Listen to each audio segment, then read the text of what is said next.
Thank you for listening to News and Research English Podcast. I am a host, David. And I am Catherine. This podcast introduces latest news and research papers by Catherine and me. Referred articles are from the study of medicine, psychology, or natural science. Scientific articles definitely improve your English knowledge and become a good practice for TOEFL. And knowing latest news can broaden your perspective of everyday life. If you like this channel, please subscribe and hit the like button. Let's get it started. First story today. Iranian officials are reporting that at least 148 people were killed when a girls' school in southern Iran was hit by missile strikes. The school is located right next to an Iranian military base. Currently, Iran is blaming the US and Israel. The US military says they are looking into the reports, while Israel claims they aren't aware of any operations in that specific area. This tragedy happened right in the middle of massive US and Israeli airstrikes across Iran over the weekend, strikes that also reportedly killed Iran's supreme leader. So, David, what's your take on this? Wait, why did the US attack a school? Were they actually targeting children? Well, according to the BBC, both the US and Israel deny intentionally targeting the school. Since the school is right next to a military compound, the strike might have been a tragic accident. Really? The US military is always boasting about the surgical precision of their weapons, aren't they?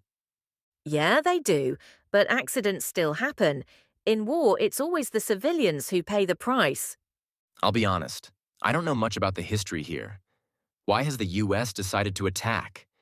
Until recently, it felt like the regime was going to collapse on its own, didn't it?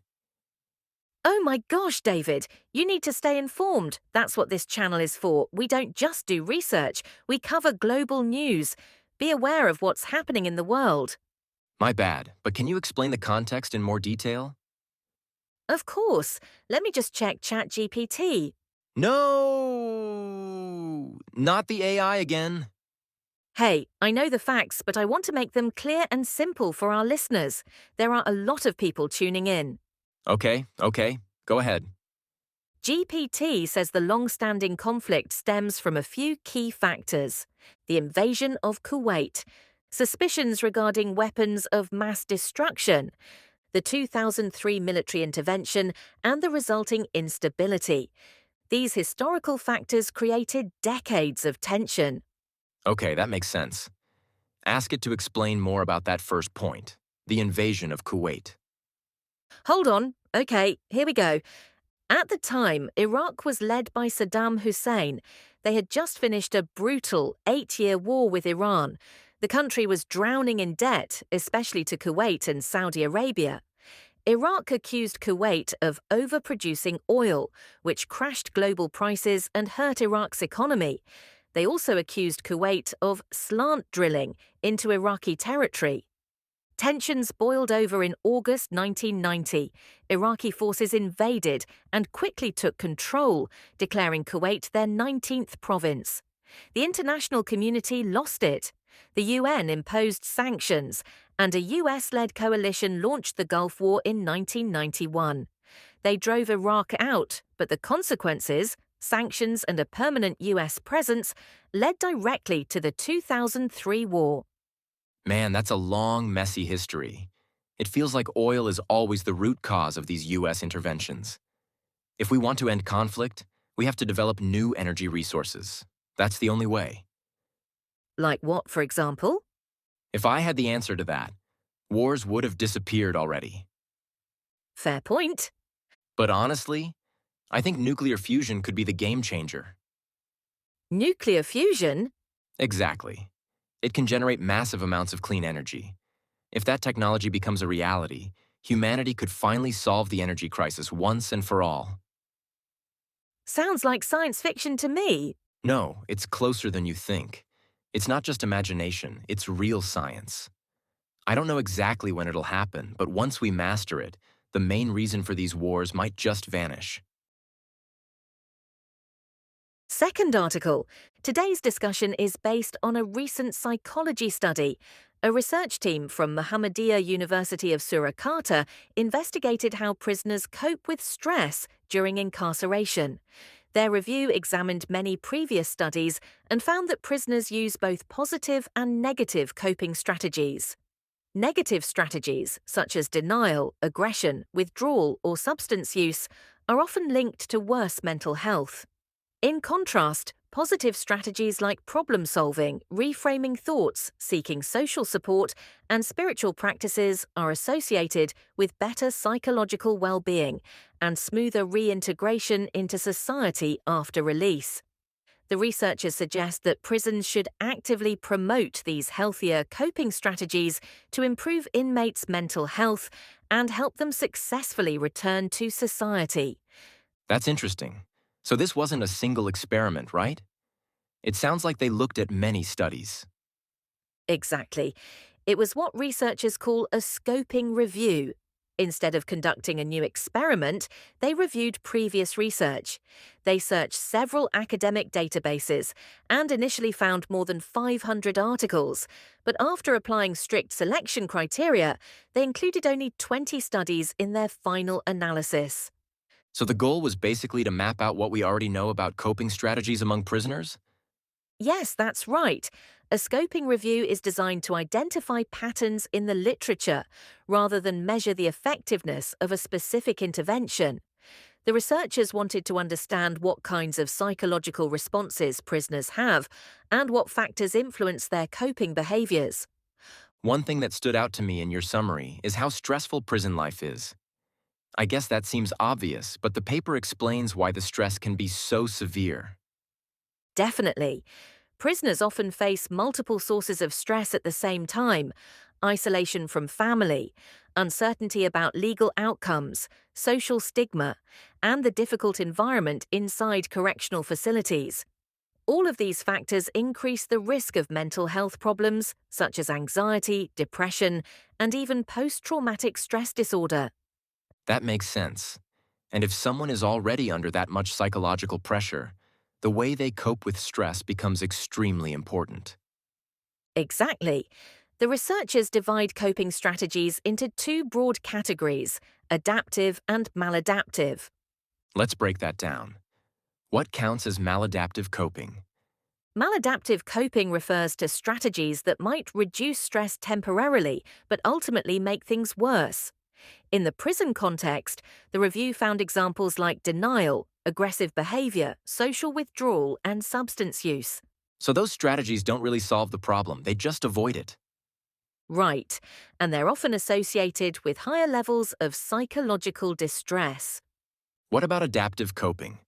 Adaptive strategies include problem solving, cognitive reframing, basically changing the way you think about a situation, seeking support from others, and spiritual or religious coping. I imagine social support must be really important in prison. Yes, the study emphasizes that a lot. Even limited contact with family members or supportive prison staff can significantly improve mental health outcomes. That reminds me of something I read about resilience. When people feel connected to others, they're better able to handle stressful environments. Exactly. The paper actually mentions resilience as a key factor. Prisoners who develop resilience and emotional regulation skills tend to manage stress more effectively. Did the study mention any differences among prisoners? For example, do sentence length or type of crime affect coping strategies? Yes, some studies in the review suggested that prisoners serving longer sentences or those receiving strong social support were more likely to adopt positive coping strategies. That's interesting. I would have guessed that longer sentences might lead to more stress. They do cause stress, but longer sentences may also allow prisoners more time to adapt to the prison environment and develop coping mechanisms. That's a fascinating psychological adjustment process. It really is. Another point the researchers raised is that coping strategies can change depending on the situation. Prisoners don't always rely on just one method. They may shift strategies depending on circumstances. So coping is dynamic rather than fixed. Exactly. Did the paper suggest any practical applications? Like what prison systems should actually do? Yes. One major recommendation is that correctional institutions should actively teach adaptive coping skills. For example, programs could include emotional regulation training, counseling services, or support groups. That could potentially reduce aggression and mental health crises in prisons. Right. The authors argue that improving coping skills doesn't just help prisoners individually, it can also improve the overall prison environment. And I assume it also affects what happens after prisoners are released. Yes, reintegration into society is a big focus of the paper. Prisoners who develop healthy coping strategies tend to have better outcomes after release. So things like finding a job, rebuilding relationships, and avoiding reoffending? Exactly. Adaptive coping strategies can help individuals deal with stigma, stress, and the challenges of rebuilding their lives. That makes this research pretty important from a public policy perspective. Definitely, if prisons invest in mental health programs and coping training, it could potentially reduce recidivism and improve social reintegration. One thing I'm curious about is whether cultural factors influence coping strategies. Yes, the review mentions that cultural background, personal experiences, and personality traits all play roles in determining how people cope with stress. So coping strategies aren't universal. They're shaped by the individual and the environment. Exactly. If you had to summarize the key takeaway from this study, what would it be? I'd say the main message is that coping strategies strongly influence prisoners' mental health and their chances of successfully reintegrating into society. Encouraging positive coping mechanisms is therefore crucial in correctional systems. That's a powerful conclusion. It really is. It reminds us that even in extremely difficult environments, psychological support and healthy coping strategies can make a huge difference. And that research like this can help policymakers design better prison systems. Exactly. Ultimately, improving prisoners' mental health benefits not only the individuals themselves, but also society as a whole. Well said. So today we looked at two very different topics. First, the research on coping strategies among prisoners, and then the article about the situation in Iran. Even though they seem unrelated, both topics show how people respond to difficult circumstances. Yeah, that was something that struck me too. In the prison study, the researchers showed that the way people cope with stress, whether through positive strategies or negative ones, can really shape their mental health and their future. Exactly. And when we talked about the article on Iran, we also saw how complex social and political situations affect people's daily lives. It reminds us that behind every headline or research paper, there are real human experiences. That's a good point. Academic studies give us structured evidence, while news articles show us what's happening right now in the world. When we read both, we get a broader understanding of society. And hopefully conversations like this encourage people not just to read the news or research papers quickly, but to actually think about them and discuss them. Absolutely. Critical thinking starts with asking questions and being curious about what we read. All right, that's all for today's episode. Thanks for listening. If you enjoyed this discussion, don't forget to subscribe and share the podcast. And we'll see you in the next episode.